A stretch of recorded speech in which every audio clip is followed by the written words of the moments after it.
السلام عليكم.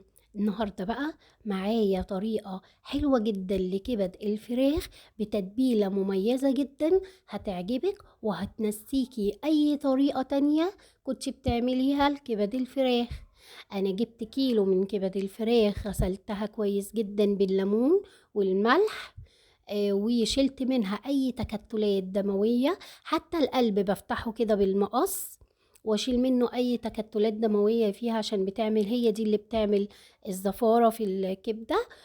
غسلتها كويس جدا وابتديت اعمل معاكي بقى التتبيله الروعه دي. معلقه كبيره من الصلصه والكاتشب والثوم المفروم، معلقه من دبس الرمان، ولو مش عندك حطي معلقه كبيره من العسل الاسود. حطيت كمان معلقه صغيره من الملح والفلفل والكمون والكزبرة والثوم البودرة والبصل البودرة ومرقة دجاج فورية أو 7 بهارات اللي موجود عندك حطيه. كمان حطيت معلقة صغيرة من الفلفل الأحمر أو هريسة الشطة، وربع كوباية من الزيت. كنت جايبة بقى خضار عندي ومقطعاه كمية الخضار زي ما انت عايزة، يعني الخضار اللي انت تحبيه على عدد افراد اسرتك. انا عندي لان الخضار بيبقى طعمه حلو جدا، بس انصحك زودي في الخضار لانك هتحبيه قوي وهيبقى متطعم بطعم التتبيله، فهيبقى ليه طعم حلو جدا.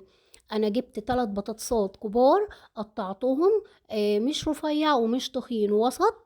حطيت عليهم بصلتين كمان مقطعاهم، وطماطمتين متقطعين صغير، و2 فلفل رومي كوبي، ممكن تحطي سبايس. خدت نص التتبيله، يعني 3 معالق بالظبط من التتبيله دي، حطيتها على الخضار وفركتها كويس جدا بقى من الخضار وركنته.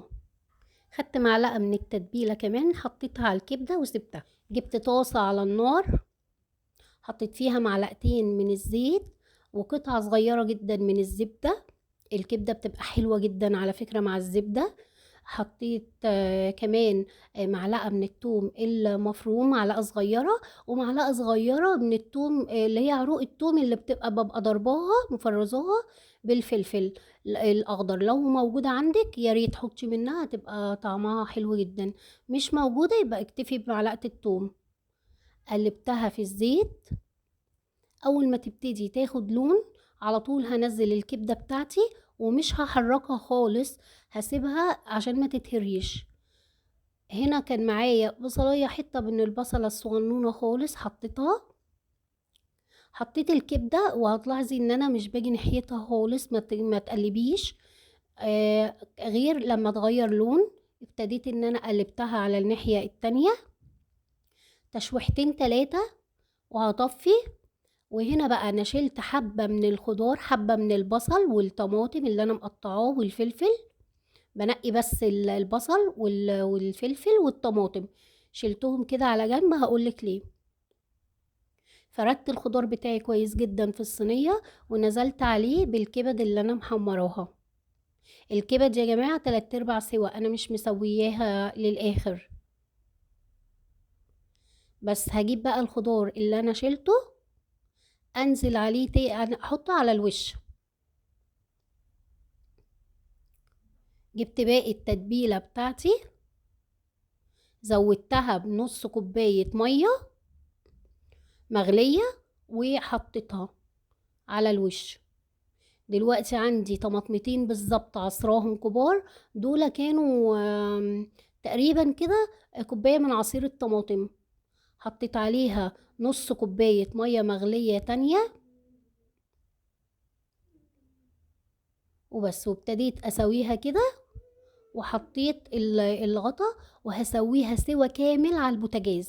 هسيبها على البوتاجاز من فوق، مش لما تستوي خالص هحطها تحت الشواية تاخد معايا الوش الجميل دوت. يا ريت لو عجبك الفيديو لايك وشير ومتابعة لقناتنا عشان يوصلك كل جديد، وصحة وهنا.